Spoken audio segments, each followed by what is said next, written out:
Hello everyone, welcome to my channel let's study. और आज हम देखेंगे the Rajasthan public examination prevention of unfair means act 1992 which is the act number 27 of 1992। ये act Rajasthan APO के syllabus में mentioned है, जिसका प्रिलिमिनरी एग्जामिनेशन 19 जनवरी 2025 को शेड्यूल्ड है। So it is a part of both prelims and mains examination of Rajasthan APO. So first of all इसमें 8 sections हैं total और एक शेड्यूल है। गवर्नर की एसेंट इस एक्ट को मिली 8 नवंबर 1992 को। इस एक्ट का ऑब्जेक्टिव ये है कि जो भी एग्ज़ामिनेशन हो रहे हैं, पब्लिक एग्ज़ामिनेशंस, वहाँ पे क्वेश्चन पेपर्स लीक ना हो। सेकंड, कोई भी अनफेयर मींस ऐसे एग्ज़ामिनेशंस में यूज़ ना किया जाए, उसको प्रिवेंट करने के लिए। और कोई भी ऐसा मैटर जो इन चीज़ों से रिलेट करता है उसके बारे में ये एक्ट हमें प्रोवाइड करता है। 8 सेक्शंस हैं इसमें टोटल। तो section number 1 is about short title which is Rajasthan public examination prevention of unfair means act 1992। Secondly extent, ये एक्सटेंड करता है to the whole of state of Rajasthan. Thirdly commencement, तो इसकी कमेंसमेंट डेट है 11 नवंबर 1992। Now coming to section number 2 which talks about definition. 2A examination centre की बात करता है। एग्जामिनेशन सेंटर क्या होगा? कोई भी एक ऐसा प्लेस जो कि पब्लिक एग्जामिनेशन होल्ड कराने के लिए फ़िक्स किया जाता है, जैसे कि स्कूल्स, कॉलेजेस।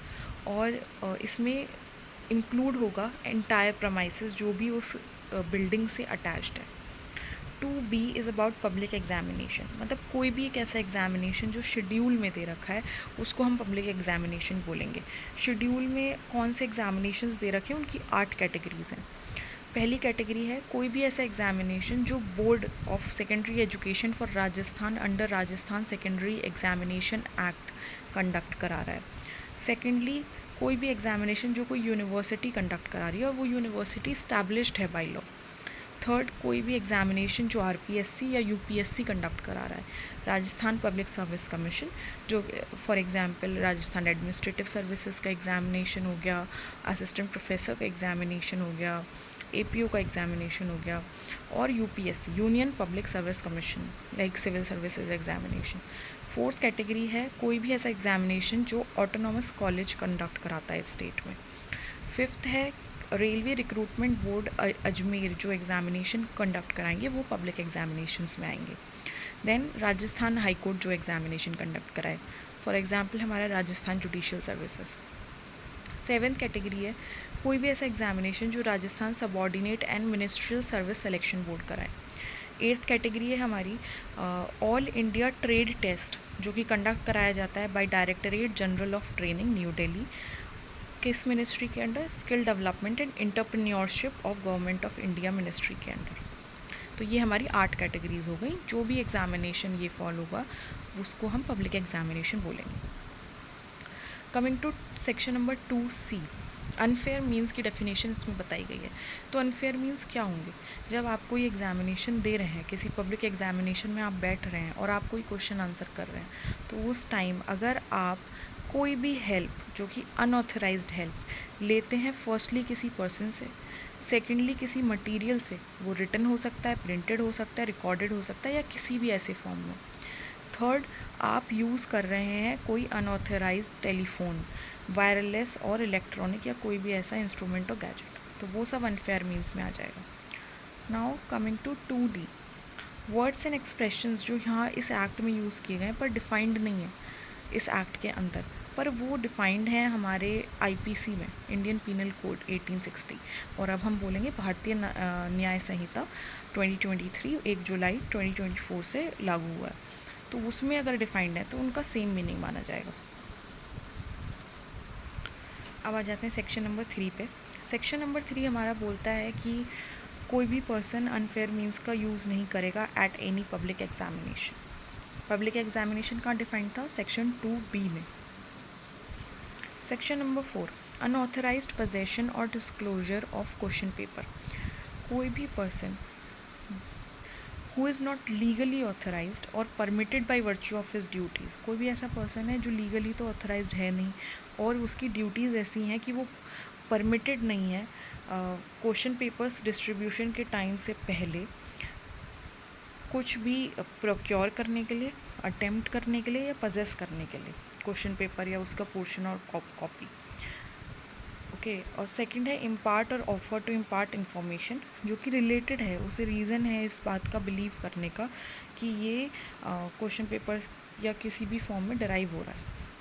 तो कोई भी पर्सन ऑथराइज्ड नहीं है ये सब करने के लिए। Section number 5, prevention of leakage by person interested with examination work. अगर कोई पर्सन है, उसे कोई भी काम दिया जा रहा है, प्रिंटिंग और डिस्ट्रीब्यूशन ऑफ क्वेश्चन पेपर्स, या कोई भी काम दिया जा रहा है पर्टेनिंग टू पब्लिक एग्जामिनेशन, वो उसकी ये ड्यूटी बनती है कि वो डायरेक्टली इनडायरेक्टली डाइवल्ज ना हो, या फिर कॉज ना करे टू बी डाइवल्ज, या फिर किसी पर्सन को बताए ना, किसी पर्सन को नोन ना कराए कोई भी इंफॉर्मेशन या पार्ट ऑफ इंफॉर्मेशन जो उसकी नॉलेज में है, क्योंकि वो काम करता है पब्लिक एग्जामिनेशन से रिलेटेड। तो कोई भी पर्सन ये काम नहीं कर सकता है except where he is permitted by his duties to do so. Section number 6, section number 3, section number 4, section number 5 में हमने जो भी पढ़ा, अगर उस चीज़ का कॉन्ट्रवेंशन होता है या आप अटेम्प्ट करते हैं to contravene that these sections, या अबेट करते हैं आप इनका कॉन्ट्रवेंशन, तो आपको सज़ा हो सकती है 3 years तक एक्सटेंड हो सकता है आपका इम्प्रिजनमेंट, और विद फाइन जो 2000 रुपये, या फिर ये दोनों चीज़ें हो सकती हैं। सेक्शन नंबर 7 ये बात करता है penalty for offence with preparation to cause hurt. तो कोई भी पर्सन अगर सेक्शन 6 के अंदर कोई ऑफेंस करता है पनिशेबल, और उसके साथ साथ वो प्रिपरेशन करता है कि किसी डेथ कॉज करने के लिए, या हर्ट कॉज करने के लिए, या असॉल्ट करने के लिए, या रॉन्गफुल रिस्ट्रेनमेंट करने के लिए, तो उसको सज़ा हो सकती है विच में extend to 3 years plus fine that में एक्सटेंड टू 5000। तो यहाँ पे ऑप्शनल नहीं है, दोनों चीज़ें होंगी। और हमारा जो सेक्शन 6 था उसके अंदर ईदर 3 years तक का इम्प्रिजनमेंट और 2000 रुपीज़ तक का fine plus both.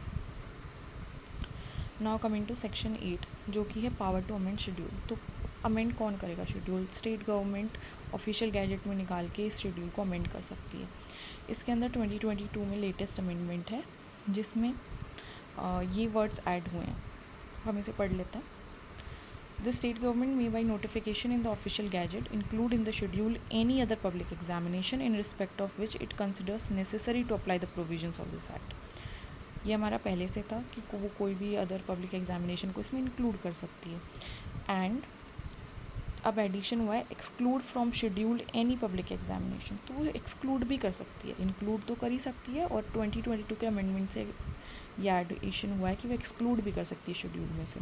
And upon the publication in official gazette वो पब्लिश करेंगे और शेड्यूल अमेंडेड माना जाएगा। तो ये हमारा 2022 का अमेंडमेंट है जिसको गवर्नर की एसेंट 5 अप्रैल 2022 को मिली है।